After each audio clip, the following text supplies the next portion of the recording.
want to talk about social innovation and social entrepreneurship. I happen to have triplets. They're little, they're 5 years old. Sometimes I tell people I have triplets, they say, really, how many?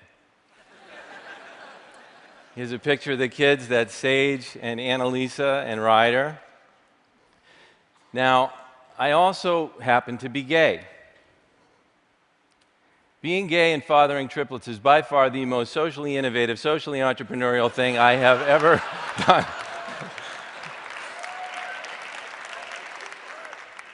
The real social innovation I want to talk about involves charity. I want to talk about how the things we've been taught to think about giving and about charity and about the nonprofit sector are actually undermining the causes we love and our profound yearning to change the world. But before I do that, I want to ask if we even believe that the nonprofit sector has any serious role to play in changing the world.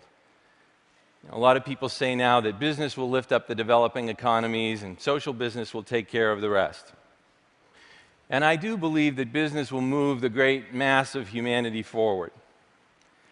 But it always leaves behind that 10% or more that is most disadvantaged or unlucky. And social business needs markets, and there are some issues for which you just can't develop the kind of money measures that you need for a market. I sit on the board of a Center for the Developmentally Disabled, and these people want laughter and compassion, and they want love.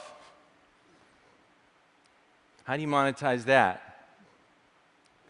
And that's where the nonprofit sector and philanthropy come in. Philanthropy is the market for love. It is the market for all those people for whom there is no other market coming. And so if we really want, like Buckminster Fuller said, a world that works for everyone, with no one and nothing left out, then the nonprofit sector has to be a serious part of the conversation. But it doesn't seem to be working. Why have our breast cancer charities not come close to finding a cure for breast cancer, or our homeless charities not come close to ending homelessness in any major city? Why has poverty remained stuck at 12% of the US population for 40 years? And the answer is, these social problems are massive in scale, our organizations are tiny up against them, and we have a belief system that keeps them tiny. We have two rule books. We have one for the nonprofit sector and one for the rest of the economic world. It's an apartheid, and it discriminates against the nonprofit sector in 5 different areas, the first being compensation. So in the for-profit sector, the more value you produce, the more money you can make. But we don't like nonprofits to use money to incentivize people to produce more in social service. We have a visceral reaction to the idea that anyone would make very much money helping other people. Interesting that we don't have a visceral reaction to the notion that people would make a lot of money not helping other people. You know, you want to make $50 million selling violent video games to kids, go for it. We'll put you on the cover of Wired magazine, but you want to make $500,000 trying to cure kids of malaria, and you're considered a parasite yourself.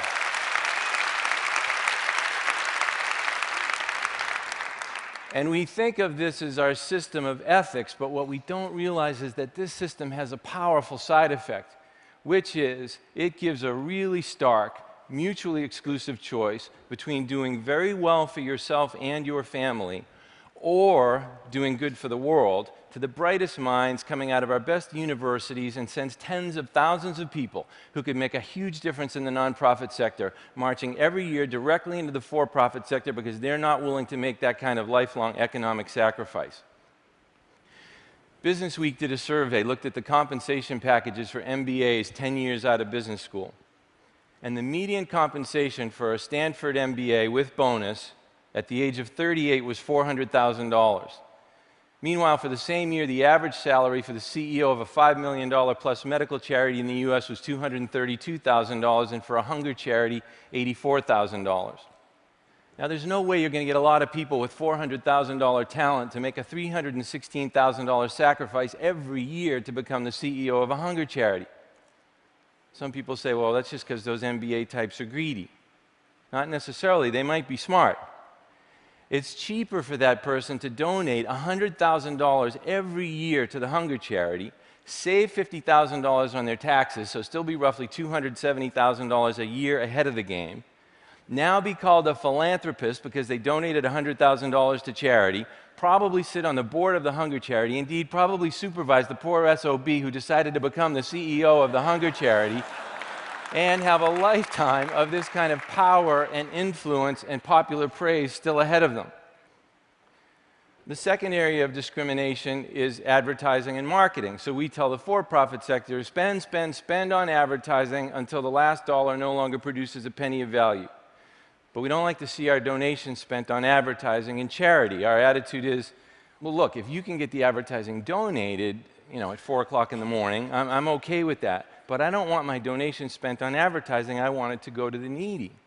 As if the money invested in advertising could not bring in dramatically greater sums of money to serve the needy. In the 1990s, my company created the long-distance AIDS ride bicycle journeys and 60-mile-long breast cancer 3-day walks. And over the course of 9 years, we had 182,000 ordinary heroes participate, and they raised a total of $581 million. They raised more money more quickly for these causes than any events in history, all based on the idea that people are weary of being asked to do the least they can possibly do. People are yearning to measure the full distance of their potential on behalf of the causes that they care about deeply. But they have to be asked. We got that many people to participate by buying full-page ads in the New York Times and the Boston Globe and primetime radio and TV advertising. Do you know how many people we would have gotten if we put up flyers in the laundromat? Charitable giving has remained stuck in the US at 2% of GDP ever since we started measuring it in the 1970s. That's an important fact because it tells us that in 40 years, the nonprofit sector has not been able to wrestle any market share away from the for-profit sector. And if you think about it, how could one sector possibly take market share away from another sector if it isn't really allowed to market? And if we tell the consumer brands, you may advertise all the benefits of your product, but we tell charities, you cannot advertise all the good that you do, where do we think the consumer dollars are going to flow? The third area of discrimination is the taking of risk in pursuit of new ideas for generating revenue. So Disney can make a new $200 million movie that flops, and nobody calls the Attorney General. But you do a little $1 million community fundraiser for the poor, and it doesn't produce a 75% profit to the cause in the first 12 months, and your character's called into question. So nonprofits are really reluctant to attempt any brave, daring, giant-scale new fundraising endeavors for fear that if the thing fails, their reputations will be dragged through the mud. Well, you and I know when you prohibit failure, you kill innovation. If you kill innovation in fundraising, you can't raise more revenue. If you can't raise more revenue, you can't grow. And if you can't grow, you can't possibly solve large social problems. The fourth area is time. So Amazon went for 6 years without returning any profit to investors, and people had patience. They knew that there was a long-term objective down the line of building market dominance. But if a nonprofit organization ever had a dream of building magnificent scale that required that for 6 years, no money was going to go to the needy, it was all going to be invested in building this scale, we would expect a crucifixion. And the last area is profit itself. So the for-profit sector can pay people profits in order to attract their capital for their new ideas, but you can't pay profits in a nonprofit sector. So the for-profit sector has a lock on the multi-trillion-dollar capital markets, and the nonprofit sector is starved for growth and risk and idea capital. Well, you put those 5 things together, you can't use money to lure talent away from the for-profit sector, you can't advertise on anywhere near the scale the for-profit sector does for new customers, you can't take the kinds of risks in pursuit of those customers that the for-profit sector takes, you don't have the same amount of time to find them as the for-profit sector, and you don't have a stock market with which to fund any of this, even if you could do it in the first place, and you've just put the nonprofit sector at an extreme disadvantage to the for-profit sector on every level. If we have any doubts about the effects of this separate rulebook, this statistic is sobering. From 1970 to 2009, the number of nonprofits that really grew that crossed the $50 million annual revenue barrier is 144. In the same time, the number of for-profits that crossed it is 46,136. So we're dealing with social problems that are massive in scale, and our organizations can't generate any scale. All of the scale goes to Coca-Cola and Burger King. So why do we think this way? Well, like most fanatical dogma in America, these ideas come from old Puritan beliefs. The Puritans came here for religious reasons, or so they said, but they also came here because they wanted to make a lot of money. They were pious people, but they were also really aggressive capitalists. And they were accused of extreme forms of profit-making tendencies compared to the other colonists. But at the same time, the Puritans were Calvinists. So they were taught literally to hate themselves. They were taught that self-interest was a raging sea that was a sure path to eternal damnation. Well, this created a real problem for these people. Right here, they've come all the way across the Atlantic to make all this money. Making all this money will get you sent directly to hell. What were they to do about this? Well, charity became their answer. It became this economic sanctuary where they could do penance for their profit-making tendencies at 5 cents on the dollar. So, of course, how could you make money in charity if charity was your penance for making money? Financial incentive was exiled from the realm of helping others so that it could thrive in the area of making money for yourself. And in 400 years, nothing has intervened to say that's counterproductive and that's unfair. Now, this ideology gets policed by this one very dangerous question, which is what percentage of my donation goes to the cause versus overhead? There are a lot of problems with this question. I'm going to just focus on two. First, it makes us think that overhead is a negative, that it is somehow not part of the cause. But it absolutely is, especially if it's being used for growth.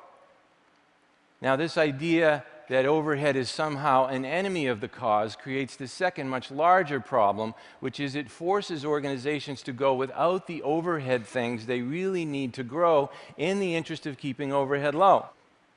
So we've all been taught that charities should spend as little as possible on overhead things like fundraising under the theory that, well, the less money you spend on fundraising, the more money there is available for the cause.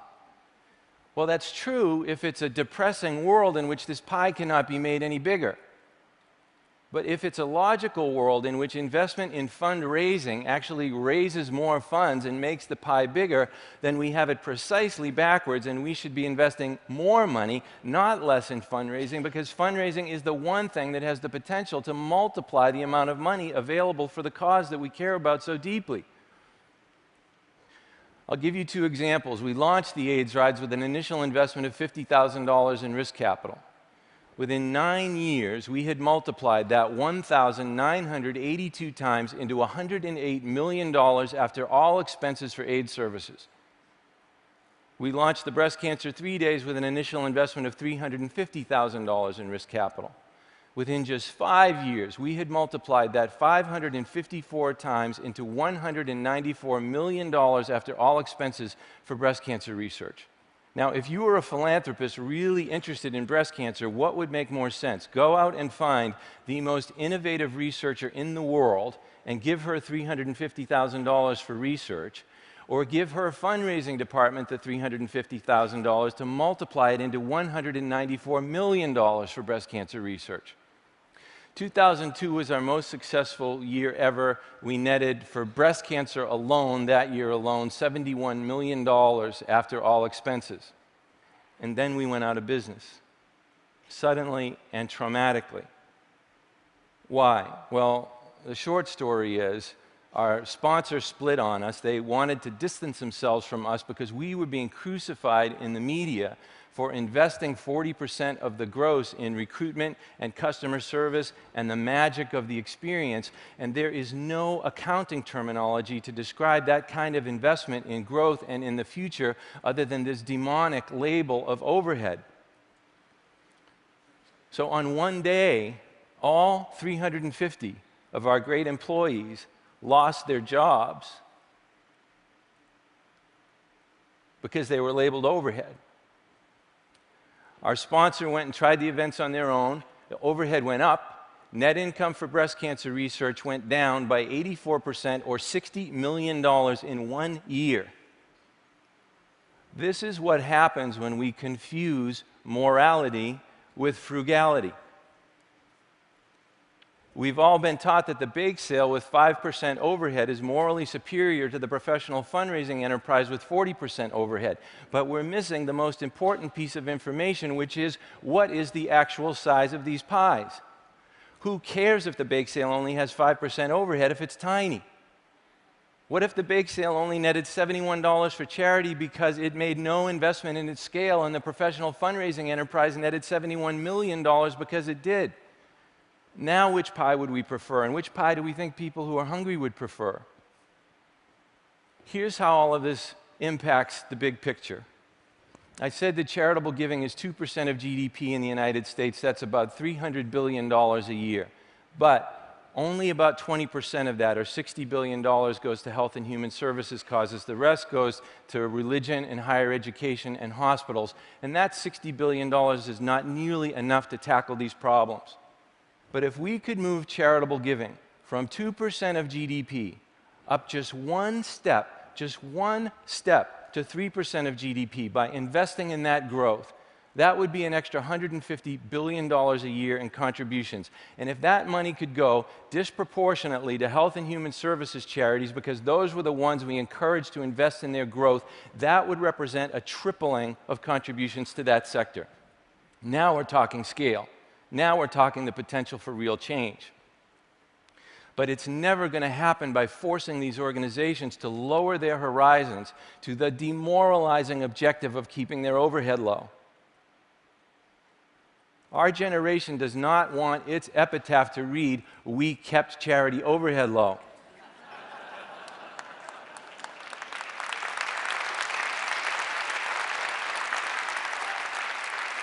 We wanted to read that we changed the world, and that part of the way we did that was by changing the way we think about these things.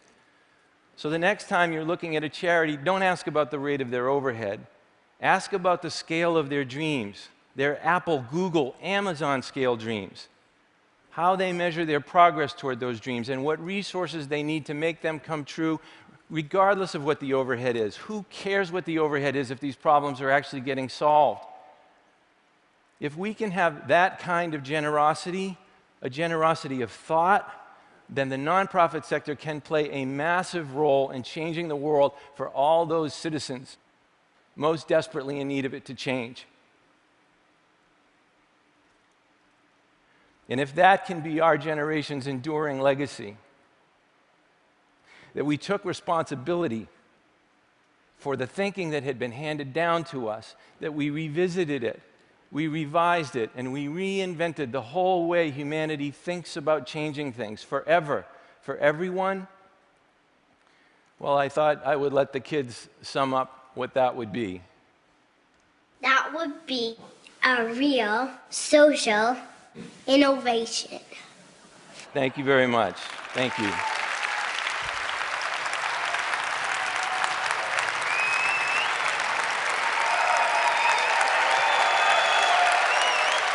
Thank you.